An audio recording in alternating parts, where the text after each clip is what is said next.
जय हिंद all my dear students, आपका स्वागत है और मैं आशा करता हूं कि आप कुछ नया सीख रहे होंगे। इसी के साथ हम जो अपनी सीरीज लेके चले करंट अफेयर की, डेफिनेटली आपको हेल्प कर रही होगी। मेरी बस आपसे यही आशा है कि आप कुछ नया सीखें और कुछ सीखने के साथ आप इम्प्रूव करें और आपके जो अपकमिंग एग्जाम है जिसमें आपका सिलेक्शन हो। ये channel specially for defence exam, ये डिफेंस की तैयारी जो भी कर रहा है उसके लिए हेल्पफुल होगी। It's my WhatsApp number and you easily connect with me. ठीक है,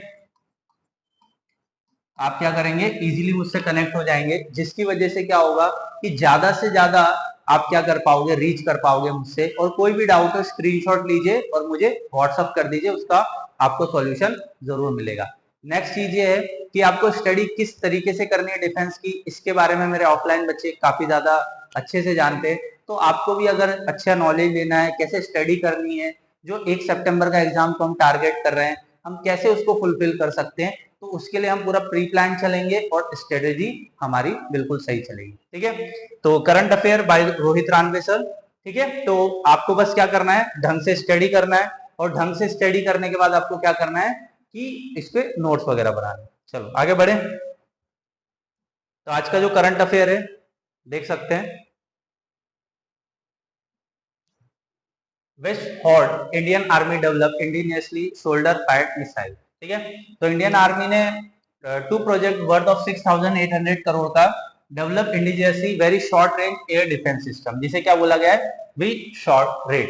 ठीक है, very short range air defence system, this shoulder fired missile system are being developed contain aerial threat along the border with China and Pakistan. तो हवाई हमले जो near by होंगे, मतलब बोल सकते हैं ज्यादा एल्टीट्यूड पे नहीं है, तो उसको मतलब न्यूट्रल करने के लिए ये बनाया गया। Army plan to produce 500 launchers and 3,000 missiles through this indigenously routes. ठीक है, तो अप्रोक्सीमेटली 5,000 लॉन्चर बनाए जाएंगे और 3,000 मिसाइलें बनाई जाएंगी। लेजर बीन राइडिंग वसुड़ा project, first project value 4,800 crore, develop a laser beam radar, we shore rates.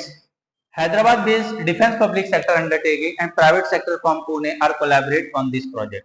तो कौन कौन सी फर्म है जो कोलैबोरेशन करके इसको डेवलप कर रही है, हैदराबाद डिफेंस पब्लिक सेक्टर और पुणे की एक कोलैबोरेशन वो।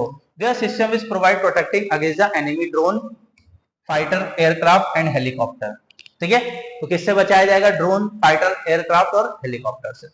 DRDO infrared homing, we shot it. The second project being carried out by Defense Research and Development Organization, DRDO। थोड़ा सा इसको समझ लेना, इस बार ही क्वेश्चन आया कि रेड लिस्ट कौन बनाया, तो IUCN। तो भाई ऐसे क्वेश्चन आते रहते हैं, तो डायरेक्टली पूछ देगा। And infrared homing based is job. DRDO कब बना था, 1985 में। इसका प्रीमियम काम क्या है, research and development under the ministry of defence, headquarter का है न्यू दिल्ली, और नेटवर्क 50 लेबोरेटरीज है इंडिया में। और ये डेवलप करता है टेक्नोलॉजी इंडियन आर्म फोर्सेस के लिए, जैसे कि project Agni, Prithvi missile, Tejas, Arjun tank, ये सब इसने बनाए। और क्रूशल सिस्टम जैसे early warning radars, sonar, torpedoes and combat vehicles, ये सब भी डीआरडीओ ने बनाया। तो आप देख सकते हैं जितना आपको बेनिफिट मिल जाए उतना आप बेनिफिट लीजिए, ये मेरे करंट अफेयर्स। ठीक है, डीआरडीओ एक ऑर्गेनाइजेशन है जो कि डिफेंस के लिए इक्विपमेंट बनाती है।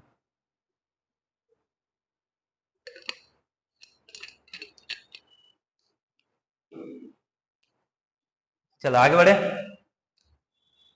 गर्मी का तापमान बढ़ते जा रहा है एकदम, तो आप भी सेफ रहें, पढ़ाई करते रहें। योजना 2.0 Israel launches tech investment fund. तो आपसे पूछा जा सकता है योजना 2.0 क्या है, ये तो एक तरीके का फंड है। दूसरा किसने ये बनाया है, तो इजराइल ने। Government of Israel has launch new fund called योजना 2.0 institutional investment such as insurance companies, pension fund increase their investment in high tech companies। तो एक तरीके का हम लोग बोल सकते हैं इंडिया के अंदर वो बीमा टाइप की पॉलिसीज होती है। तो वो रिसेंट में आप मुझे बताएंगे कि गवर्नमेंट ऑफ इंडिया ने कौन सा ऐसा प्लेटफॉर्म बनाया है, रिसेंटली गवर्नमेंट ऑफ इंडिया ने ऐसा कौन सा प्लेटफॉर्म बनाया है जो कि आपको हेल्प करेगा कि जितने भी इंश्योरेंस कंपनी वो एक प्लेटफॉर्म पे मिल जाए। तो प्लेटफॉर्म का नाम लिखेंगे आप कमेंट में। The fund aim to diversify the sources fund Israel tech sector play a crucial role in the country economy. तो लोग अब क्या करेंगे, अपने फंड्स वगैरह है वो डाइवर्सिफाई कर पाएंगे, मतलब अलग अलग कंपनीज में शेयर होल्ड कर पाएंगे। Tech sector account nearly 20% of Israel output and 12% of the job, ठीक है, और 50% एक्सपोर्ट का काम कर रहा है और 25% of income tax. Most investment is Israel tech company has come from venture capital fund. Venture capital fund के बारे में हम कभी इकोनॉमी में डेवलप समझेंगे, तो वेंचर कैपिटल फंड होता है कि ऐसे कैपिटल फंड जो स्टार्ट कर रहे हैं, ठीक है, जो कि बड़े फॉर्म से बट स्टार्ट कर रहे हैं, ठीक है, इसे वेंचर कैपिटल फंड बोलेंगे। योजना 2.0 will offer institution investment a mechanism enhance return on their investment to tech focus Israel venture capital funds, ठीक है। तो अब जब धीरे धीरे इसको बढ़ाया जा रहा है तो इससे क्या होगा, इजराइल की इकोनॉमी में भी बूस्ट आएगा। Launch by the government of Israel, aim to encourage institute investment to invest Israeli high tech companies, offer return for investment tech focus Israel venture capital. तो इसमें रिटर्न्स भी आपको अच्छे मिलेंगे, ठीक है। Next, Israel innovation authority contribute 30% of every dollar of institution, ठीक है। Aims to diversify fund source for Israel tech sector, launch by the Israel innovation authority and finance minister. The authority will also be relatively share of return the investment fully partially enhance the return for partially institute, ठीक है। तो ये सब चीजें आप देख सकते हो, ये इसका मकसद क्या है, तो आपको बस इतना ही पता है रखना है कि योजना 2.0 इजराइल ने लॉन्च किया है और ये फंडिंग को डेवलप करने के लिए किया गया है। तो ये सब चीजें की पॉइंट आप समझ लोगे तो बेनिफिट होगा, इसमें कुछ इतना जानने की आवश्यकता नहीं है। नेक्स्ट आ जाता है जी गुकेश विन, बिल्कुल इसके बारे में जानना अनिवार्य है।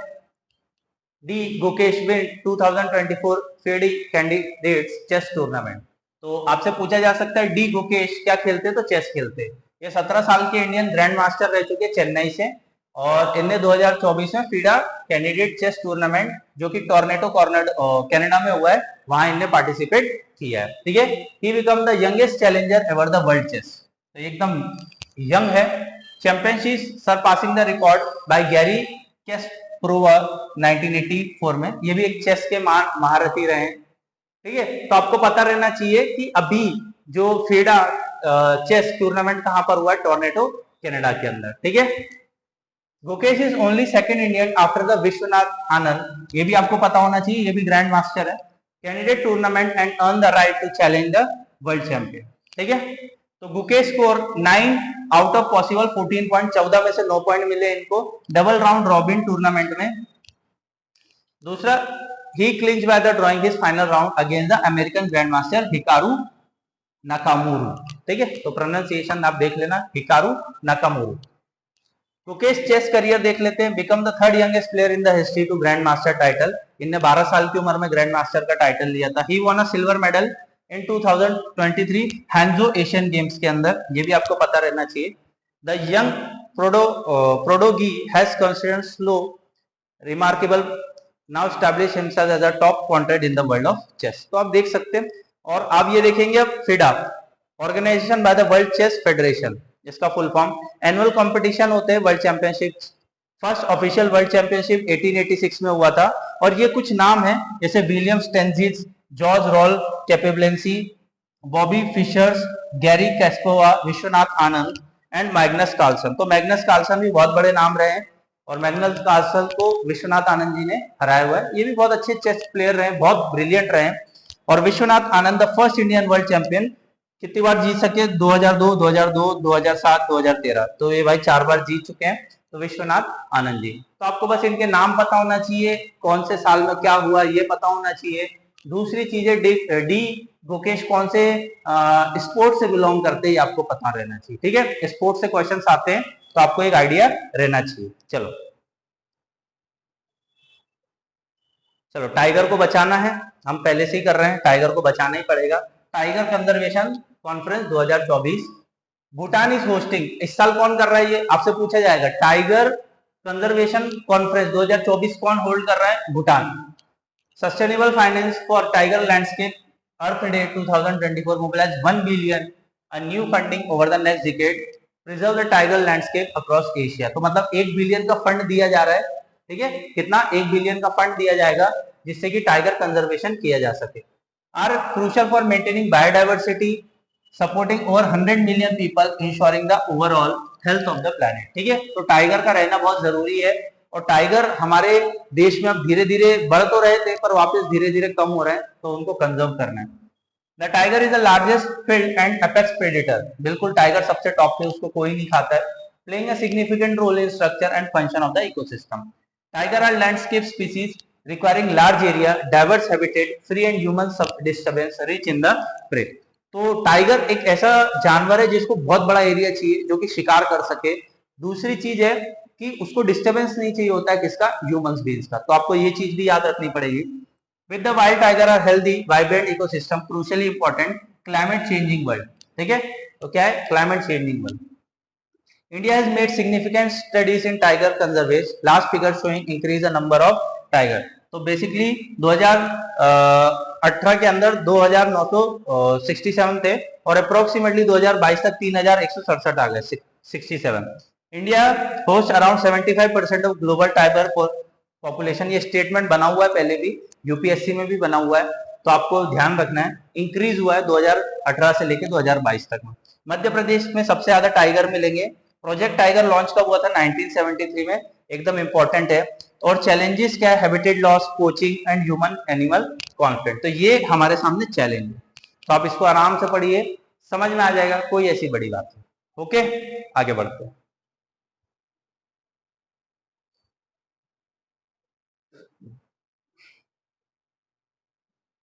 Next, doctor Naima Khatoon become a first women vice chancellor of AMU, Aligarh Muslim University. पता होना चाहिए, बड़ा नाम है। Doctor Naima Khatoon recently history become first women chancellor, Aligarh Muslim University, 100 साल में। Appoint the president Droupadi Murmu election commission of India with team of term of the 5 year. ठीक है, तो 5 साल के लिए बनाया गया है इनको, डॉक्टर नाइमा खातून को। और किसने अपॉइंट किया इसको, प्रेसिडेंट जी। ठीक है, doctor Khatoon hold a PhD, इनने PhD किया हुआ साइकोलॉजी से, Aligarh Muslim University has a long history of university, served as a lecturer, professor and principal of the women college. बिल्कुल बहुत लंबा करियर रहा है। क्या रहा है, लेक्चरर रहे, प्रोफेसर रहे और प्रिंसिपल रहे। In addition to academic achievement, Khatoon has also work as a lecturer of national university of Rwanda. तो इन्हें रवांडा में भी स्टडी करी है, मतलब वहाँ टीचिंग दी, अपने लेक्चरेट दिए हुए, और वेरियस एडमिनिस्ट्रेशन पोजीशन में AMU में रहे। अलीगढ़ मुस्लिम यूनिवर्सिटी, अब ये हिस्ट्री थोड़ा सा जानना जरूरी है, अलीगढ़ में, उत्तर प्रदेश में, और ये स्टैब्लिश कब हुई थी, 1875 में। तो आपसे पूछा जा सकता है अलीगढ़ मुस्लिम यूनिवर्सिटी, हिस्ट्री का क्वेश्चन है देखा जाए तो, कब हुई थी, 1865 में। किसने की थी, सर सैयद अहमद खान ने, पता होना चाहिए। Aligarh movement to liberalise India Islam and modern Indian Muslim through reinterpretation, social reform and modern education. तो ये कॉलेज इसलिए बनाया गया था कि हमको इस्लाम के अंदर क्या करने हैं, तो सोशली चेंजेस करने हैं, जिसकी वजह से क्या होगा, समाज में काफी ज्यादा बदलाव आ सके। यहाँ क्या क्या होता है, undergraduate, postgraduate, doctorate program, various field of study included art, science, commerce, law, engineering. तो काफी ज्यादा डाइवर्स। देखो, मुस्लिम यूनिवर्सिटी होने से ये नहीं है कि वहां कोई हिंदू नहीं पढ़ सकता, हाँ वहां पढ़ सकते, बट वहां मुस्लिम्स को कोई रिजर्वेशन होते हैं। ठीक है, तो अगर आप चाहे तो आप अप्लाई भी कर सकते, पढ़ भी सकते। बहुत अच्छी यूनिवर्सिटी, बहुत अच्छे प्रोफेसर मिलेंगे, जिसका हम नाम भी देख सकते हैं, आज हम पढ़ रहे हैं उनके बारे में। ठीक है, तो अलीगढ़ मुस्लिम यूनिवर्सिटी। ओके, चलो आगे बढ़े। किसने स्टैब्लिश करी थी, सब हमने डिस्कस अच्छे से कर लिया। अब आ जाते crystal Maaza maze 2, IFA successfully test air launch ballistic missile. Crystal maze 2, Indian air force achieve significant milestone by successful testing fire air launched ballistic missile known as ROCKS Crystal Maze 2. The missile capable of striking target of 250 kilometre. ये missile air force के द्वारा use करी जा रही है और इसको Sukhoi 30 MKI fighter jet में इसको हमने टेस्ट किया अंडमान निकोबार आइलैंड में। The test was conducted under the aegis of Strategic Force Command Andaman Nicobar में। Preparation were made in the area under the Tri Service Andaman Nicobar Command, currently headed by the Air Force officer. The successful test validate the operation capability of command and new technology. तो आपसे बस ये पूछा जाएगा, new ballistic missile जो बनी है इसका नाम क्या, रॉक्स एंड और क्रिस्टल मेज 2। ठीक है, पता होना चाहिए। The crystal maze 2 is the extended stand off range of air to surface missile. तो ये मिसाइल कैसी है, एयर टू सरफेस है। ठीक है, और इसको डिजाइन किया strike high value stationary and locatable target, मतलब इसको एकदम सटीक टारगेट करेगा, long range radar and air defence system. The missile is effective GPS, इसमें जीपीएस सिस्टम लगा है, similar to condition face during the Kargil war. It can penetrate area protected by air defence system. तो हमारे जो air defence है उसको मतलब मजबूती से हासिल करने के लिए ये चीज हमने की है। तो मिसाइल नेम रॉक्स और क्रिस्टमेस 2, ओरिजिन कौन सी है, इजराइल, मतलब हमने क्या किया है, इजराइल से हमने कुछ इसका कोलैबोरेशन किया हुआ है। और रेंज कितना है, 250 किलोमीटर। और platform Sukhoi 30 MKI fighter jet and test located Andaman और निकोबार में। ठीक है, तो कुछ की फैक्ट थे, आप ये भी देख सकते हैं।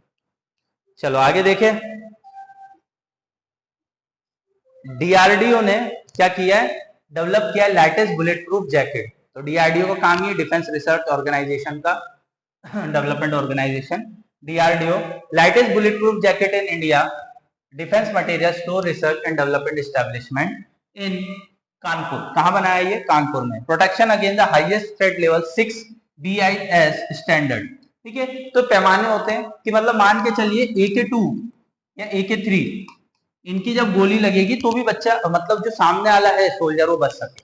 ठीक है, तो provide protection against 2.6 into 54 R API amenities level 6, utilize a new design approach with novel material and process, और फ्रंट हार्ड आर्मरर पैनल से बना है, multiple hit 6 shot for sniper round. अगर इस पे कंटिन्यूस 6 राउंड भी फायर कर दिए जाए वो भी स्नाइपर के, तो भी ये बचा लेगा आपको। ठीक है, सिग्निफिकेंस क्या है, provide enhance protection for security person against high level threat, lightest bullet proof jacket है इंडिया के अंदर, मोबिलिटी और कंफर्टेबल है। Demonstration DRDO capability develop advance protective gear. तो ये सब चीजें बहुत जरूरी है हमारे डिफेंस फोर्सेस के लिए, क्योंकि हमारी डिफेंस फोर्सेस बहुत हार्ड वर्क करती है, तो उसमें अगर थोड़ा सा वजन कम होगा, लाइट वेट बनेगा वो जैकेट, जिससे क्या होगा, बहुत हेल्प मिलेगी। तो वैसे जैकेट बनता किसका है, केलावार। ठीक है, किसका बनता है, केलावार, एक तरीके का रॉ मटेरियल है। Bullet proof jacket are essential, ये पूछ लिया गया है पहले इसलिए मैं बता रहा हूँ। Jacket are essential for safety of military, paramilitary and police forces. तो किसके लिए, मिलिट्री, पैरामिलिट्री और पुलिस फोर्सेस के लिए बनाया गया है। The united nation institute of justice united state classify body armour in 5 level based on type of amenities can protect against. India has become a working or developing indigenous built from jackets. Imports on enhance the safety of security person. DRDO has been the forefront of develop various type of protection gear, bullet from jackets, helmets and vehicles. तो ये सब का DRDO का काम है, आप देख सकते हैं। तो इम्पोर्टेंट चीज मैंने आपको बता दी है, उतना सफिशिएंट है, उससे बाहर आपसे नहीं पूछा जाएगा। आई होप सो आपको चीजें समझ में आ रही हो। Next, Kaiser researcher develop high power fast charging sodium iron battery. ठीक है, तो Kaiser research from Korean advance institute of science and technology, जिसे क्या बोला जाता है, काइसर। तो किसने डेवलप की है, कोरिया ने। है develop high energy high power hybrid sodium battery capable for charging in seconds. तो किससे अब चार्जिंग करी जाएगी, सोडियम आयन बैटरी से। The breakthrough could potentially revolutionary energy storage industry, provide a viable alternative of lithium ion battery. तो Korea ने कुछ अच्छा इनोवेशन करने की कोशिश करी है जिससे रिन्यूएबल सोर्सेज हम यूज कर सके। तो आपको पता रहना चाहिए कि सोडियम आयन बैटरी जो है वो एक अल्टरनेटिव हो सकती है लिथियम आयन बैटरी से। ठीक है, तो किसने डेवलप किया है, कोरिया ने। Sodium is over 500 times more abundant than lithium, बिल्कुल। Make it cheaper and more accessible alternative, बिल्कुल। तो देखा जाए तो लिथियम से ज्यादा चीप होगा आपका सोडियम।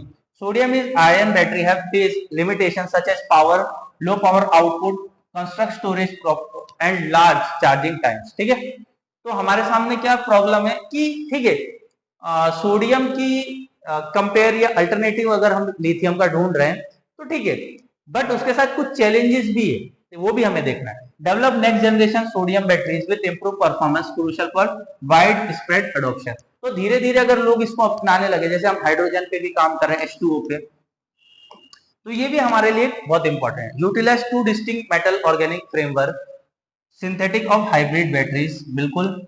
इसमें फिर दूसरा develop anodes material with improve kinetic include active material in porous carbon derived from the metal organic framework, synthesize the high capacity cathode metals, optimize balance and minimize dispersion in energy storage between the electrodes। ठीक है, तो आपको ये सब चीजें देख लेना, बस आपसे ये चीजें पूछी जाएगी कि कायस से research develop high power fast charging sodium ion battery किसने बनाया, कोरिया ने बनाया। ठीक है, इसके फीचर्स आप देख सकते हैं क्या क्या है, एडवांस क्या क्या, हाइब्रिड सोडियम कैसे काम करेगा, उसका कैथोड एनोड्स, ये सब आप देख लेंगे। केमिस्ट्री वाले स्टूडेंट है तो इजीली आप समझ जाएंगे।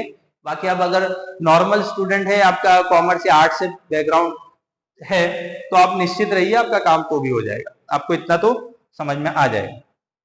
चलो आगे बढ़े, अब आ जाते हैं आर्टिकल पे। थोड़े कॉन्स्टिट्यूशन के भी फंडे देखने पड़ते हैं कभी कभी। Article 244A and autonomy issue in Assam. चलो, the tribal majority Diphu Lok Sabha constitute Assam poll April 26। The implementation of article 244A Indian constitution emerged as a key election promise by candidates across political parties. The constitution provision allow for the creation of autonomous state with Assam, granting great autonomy in tribal area। बिल्कुल, असम के अंदर जो areas है, दीबू वाला दिहांग वाला reason जो है, और बोडोलैंड की भी बात चलती रहती है, तो वहां क्या होना चाहिए, जो ट्राइबल पीपल्स है उनको ऑटोनोमस राइट्स मिलने चाहिए, उनके खुद के राइट्स होने चाहिए, उस पर हमेशा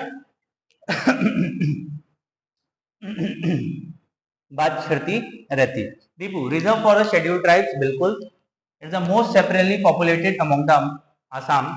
14 लोकसभा सीट्स है विद 8.9 लाख वोटर्स। कहा है, कितने वोट है यहाँ, 8.9 lakh voter. 6 assembly segment across the tribal majority hill district. तो कार्बी आंगलोंग कौन कौन से 6 डिस्ट्रिक्ट है, Karbi Anglong, west Karbi Anglong, Dima Hasao, the constitution home diverse, Karbi, Dimasa, Hmar, Kuki, Rengma Naga, Jamie Naga, Bodo, Garo, Assamese and Gorkha are the others. ये सब ट्राइबल पीपल्स के नाम है, तो आपको पता होना चाहिए। मैच द फॉलोइंग में नाम आ जाते हैं, तो आपको याद रखना है कौन कौन से, कार्बी, दिमास, हिमा, कुकी, रेगमा नागा, जेगमी नागा, बोडो, गारो, असामीज एंड गोरखा, ये सब क्या ट्राइबल पीपल है। तो आपसे पूछा जाएगा ये जो ट्राइबल पीपल है इनको कौन से स्टेट से बिलोंग करते हैं, इनको कौन से राइट्स मिलने चाहिए। ठीक है, तो कौन से आर्टिकल में, आर्टिकल 244A के अंदर।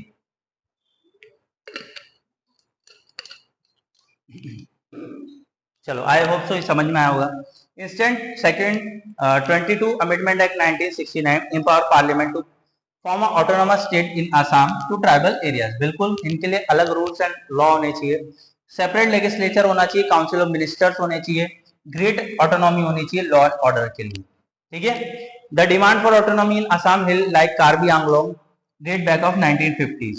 ठीक है, तो काफी सारी चीजें हैं, और इसके लिए ऑटोनोमस स्टेट डिमांड कमेटी बनाई गई थी, तो रीजनल ऑटोनॉमी बनेगी, और मेमोरेंडम सेटलमेंट 1995 में इस चीज को माना गया था। तो अभी ये न्यूज में इसलिए क्योंकि इलेक्शन चल रहा है।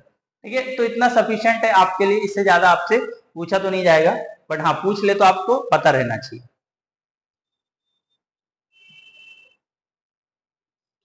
Next 2024 global report for food crisis. हमारे देश में या वर्ल्ड में फूड क्राइसिस मतलब लोगों को खाना नहीं मिल पा रहा है, असलियत आप देखो।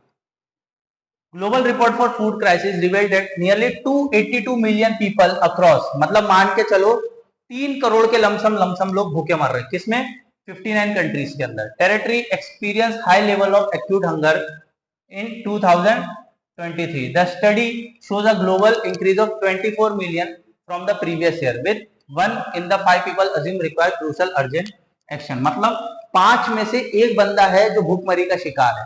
तो आप देख सकते हो वर्ल्ड में ये सिनेरियो चल रहा है, हर एक 5 बंदे में एक बंदा भूख का शिकार है। 36 million child under 5 year age are acute malnutrition across 32 countries. मतलब 32 कंट्रीज के अंदर हम क्या देख रहे हैं, 36 मिलियन चिल्ड्रन है जिनको न्यूट्रिशन के नाम पे कुछ नहीं मिल रहा है। Acute mall nutrition verse in 2023। 26 countries have been considered feature of 2016, 80% of world most hungry countries।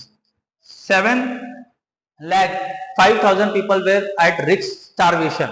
starvation मतलब भूखमरी, एकदम ऐसी परिस्थिति जहाँ खाना नहीं मिल पा रहा है, ऐसी प्रॉब्लम हो रही है।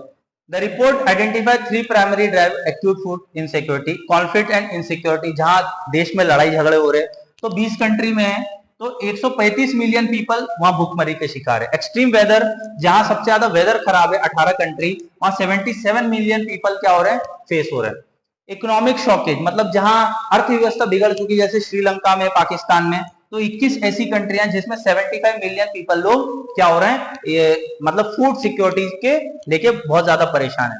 The interlink drive food system fragrant, rural marginalisation, poor governance और अनइक्वलिटी, मैसिव पॉपुलेशन डिस्प्लेसमेंट। तो ये सब चीजें भी कहीं ना कहीं हमारे समाज में एक रोल पैदा करती है। जैसे कि माइग्रेशन बहुत बड़ा रोल प्ले करता है, जैसे कि हमने काफी सारी मूवीज में भी देखा होगा, एक कंट्री से दूसरे कंट्री में जा रहे हैं, उनके साथ अच्छा बर्ताव नहीं हो रहा है खाने के लिए। अभी इसराइल और पैलेस्टीन के झगड़े में हमने पैलेस्टीन को देखा, किस तरीके से लोग वहां रोटी के लिए तरस रहे हैं। तो ये क्या दिखा रहा है कि सबसे बड़ा इशू क्या है, भूखमरी। हम लोग को इस पे काम करना चाहिए, ना कि वर्ल्ड में झगड़ते रहना चाहिए। तो बड़े बड़े जो नेशन हैं उनको अपने फूड सिक्योरिटी पे काम करना चाहिए, ना कि झगड़े में, ठीक है।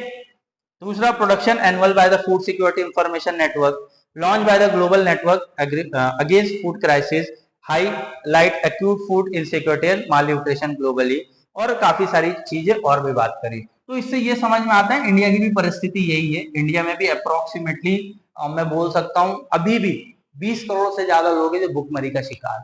भले गवर्नमेंट कितना भी डिंका पीट दे कि हमारे यहाँ डेवलपमेंट हो रहा है, डेवलपमेंट हो रहा है, तो मैं आपको बता दूं डेवलपमेंट हो रहा है वो अलग बात है, बट हमारे यहाँ गरीब अभी भी गरीब है। क्यों?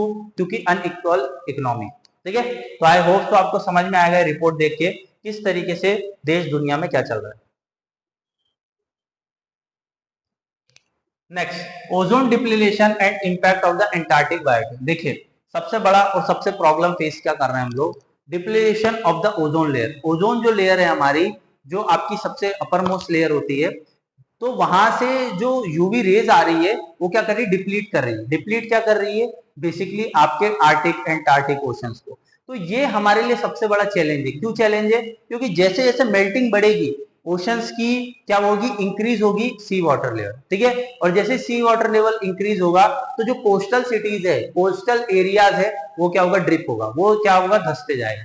तो हमारे सामने सबसे बड़ा चैलेंज यही है, और हमको यही देखना पड़ेगा कि जो ओजोन लेयर है, जैसे कि देखो, the ozone layer is the region of earth stratosphere. तो कहां मिलेगा आपको, स्ट्रेटोस्फियर में, observe most of the sun UV rays and radiation, ठीक है। UV B rays, U A और यूवी, ठीक है। Ozone depletion occur the chlorofluorocarbon CFC and ozone deplete substance release by the human activities, UV rays break down the ozone molecules. तो हमको क्या करना है, हमको ये बचाना है। अगर ये हमने नहीं बचाया तो सबसे बड़ा चैलेंज हमारे सामने क्या होगा कि ओजोन की जो लेयर है वो डिप्लीट होती जाएगी, उसमें और छेद होते जाएंगे, और वो डायरेक्ट जो रेज आएगी वो ह्यूमन स्किन को तो पेनिट्रेट करेगी, साथ में और क्या करेगी, हमारे आर्टिक और एंटार्क्टिक रीजन को भी डिप्लीट करेगी। तो I think so you will be understand, और आप चाहते हैं तो आराम से इसको पढ़िए, रिपोर्ट्स को पढ़िए, और आपको समझ में आएगा कौन सा मॉन्ट्रियल प्रोटोकॉल है। हाँ, ये वाला थोड़ा सा प्रोटोकॉल देख लेना, ठीक है, जिससे आपको चीजें क्लियर हो जाए। I hope so it will be clear all this point, और उसमें कोई नॉलेज लेना है तो आप इजीली पढ़ सकते हो। पॉज करिए और पढ़ लीजिए।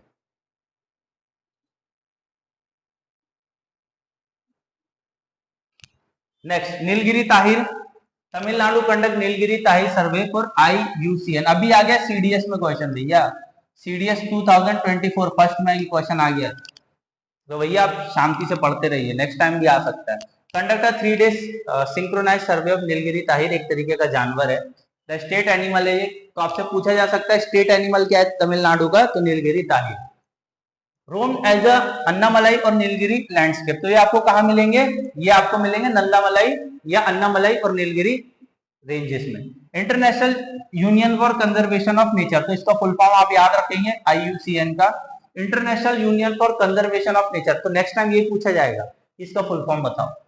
The survey being conduct collaboration world wide fund for nature and wild life institute of India. The habitat of Tamil Nadu divide into 3 forest division, 100 forest beat, 140 feasible blocks with more emphasized area with Kerala borders, ठीक है। The landscape with major population such as Grass Hill National Park, पता होना चाहिए, Mukurthi national park, silent valley national park और Ernakulam national park. तो ये दो national park जो है साइलेंट वैली और एर्नाकुलम, ये केरला में, ठीक है, तो आपको पता होना चाहिए। नीलगिरी ताहिर माउंटेन में रहता है ज्यादातर और ये वेस्टर्न घाट में पाया जाता है। ये इंडेंजर स्पीसीज है और किसमें रखा हुआ है, शेड्यूल 1 के अंदर, protection of wild life act 1972। ठीक है, तो आपको पता रहना चाहिए इसका स्टेटस क्या है। तो इसका स्टेटस क्या है, endangered. The species threatened by habitat loss, fragmentation, poaching and competition with domestic livelihood. तो सबसे बड़ा रीजन क्या है, पोचिंग, मतलब उनको मार देना। एराविकुलम नेशनल पार्क केरला के अंदर है। लार्जेस्ट नीलगिरी ताही पॉपुलेशन आपको देखने को मिलेगा। Has implement strict conservation measure, control tourism, habitat management. Mukurthi national park जो कि तमिलनाडु में, ये कब बना था, 1982 के अंदर बना था, और यहाँ भी नीलगिरी ताहिर देखने को मिलेगा। तो की पॉइंट मैंने बता दिए, जैसे एराविकुलम नेशनल पार्क केरला के अंदर है, यहाँ ताहिर जो है, नीलगिरी ताहिर एक बकरी की तरह ही दिखता है, ठीक है ना, तो वो आप देखेंगे कभी। और दूसरा है 1982 के अंदर इस्टेब्लिश किया गया था मुखर्ती नेशनल पार्क, जो कि तमिलनाडु के अंदर। इससे ज्यादा आपसे कुछ नहीं पूछेगा। आई थिंक सो आपको समझ में आ गया होगा, क्वेश्चन रिसेंट में बना हुआ था, इस वजह से मैंने ये टॉपिक उठाया। तो आपको अगर वीडियो अच्छा लगा है, इंफॉर्मेटिव लगा है, तो प्लीज आप क्या करेंगे, सब्सक्राइब, लाइक, कमेंट और शेयर करना। मेरा पूरा काम है आपको नॉलेज प्रोवाइड करना, आप यूज कैसे करते हैं ये आपके ऊपर। ठीक है, थैंक यू।